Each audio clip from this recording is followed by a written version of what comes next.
Hi, it's Billy Dunlap with GoLaurens.com and GoClennon.com. Welcome to Week 7 of the Laurens County Football Show, coming to you from Todd Kirk Field on the campus of Laurens Academy, where on Friday night the Crusaders will host Jefferson Davis Academy for homecoming.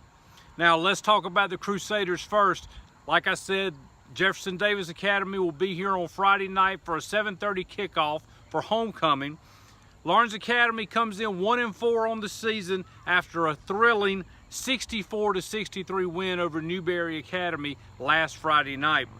Now let's talk about the stats from that game. 64 points. There's some PlayStation type stats in that game. Quarterback Thomas Lowry, 29 for 47, 451 yards. He threw for 8 touchdowns. He ran for 1 touchdown. Will Tyndall, 22 receptions, 343 yards, and 5 touchdowns.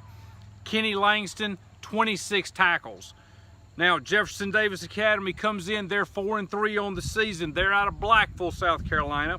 They defeated King Academy 40-16 last week.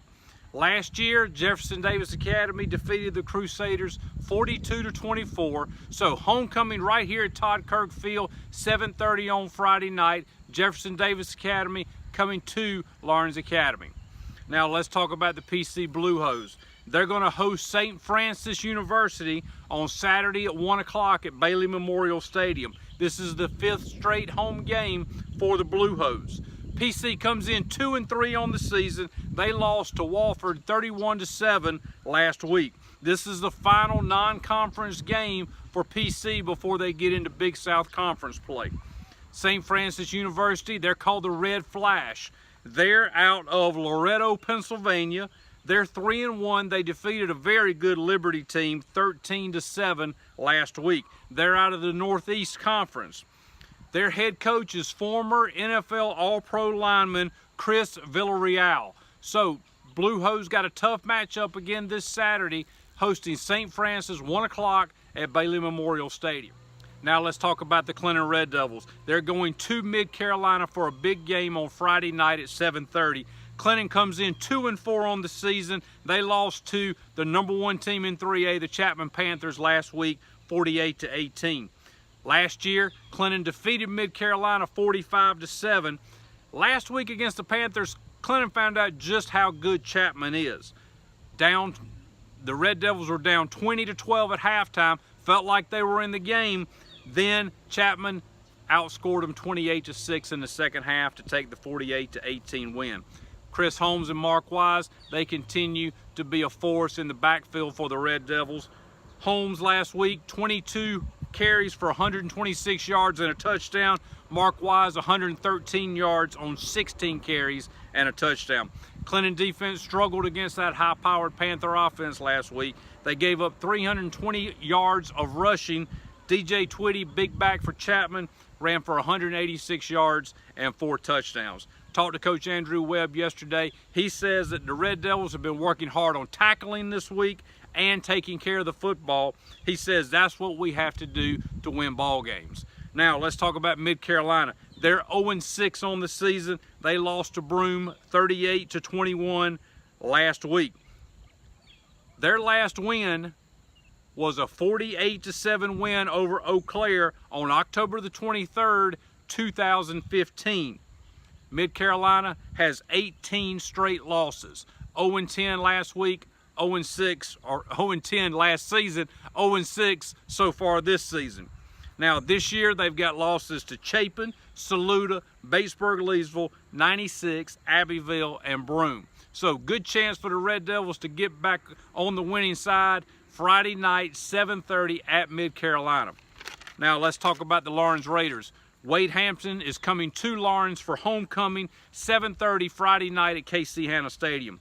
Laurens comes in 1-5 on the season after a brutal 39-6 loss to Hillcrest last week.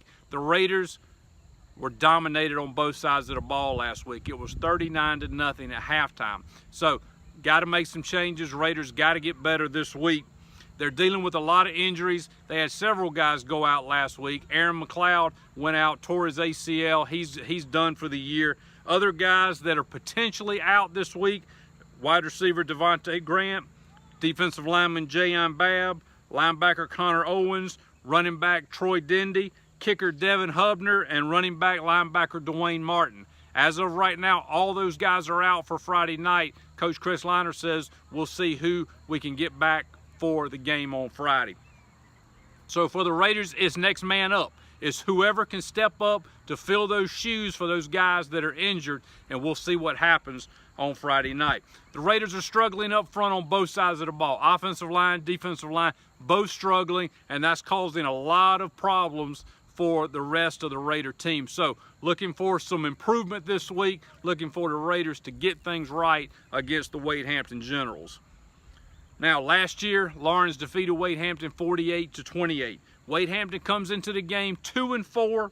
They lost to Greenwood 42-21 last week. They have wins over Berea and Carolina Academy. They have losses to Greenwood, Greenville, Woodmont, and Eastside. The Generals are averaging 19 points per game on offense, but they're allowing 27 points per game. They allowed 623 yards to the Greenwood Eagles last week. Now, they're led. They got a couple of running backs. Trey Berry, 2 weeks ago against Berea, he ran 154 yards and 2 touchdowns. Also, Rashad Lucky is a solid running back, and also quarterback Jackson Elgin. So, a big game for the Raiders. Homecoming Friday night, KC Hanna Stadium, 7:30. Hey, that's going to do it for Week 7 of the Laurens County Football Show. We want to remind you, too, Laurens County Touchdown Club is this Friday. Allie Rogers Fauntleroy, everybody in Laurens County knows her. She'll be there as the featured speaker, noon at the Ridge on Friday, October the 6th. We've also got Squealing on the Square this weekend, so a lot of good things happening in Laurens County. But that's going to do it for Week 7 of the Laurens County Football Show, and we'll look forward to seeing you at the game.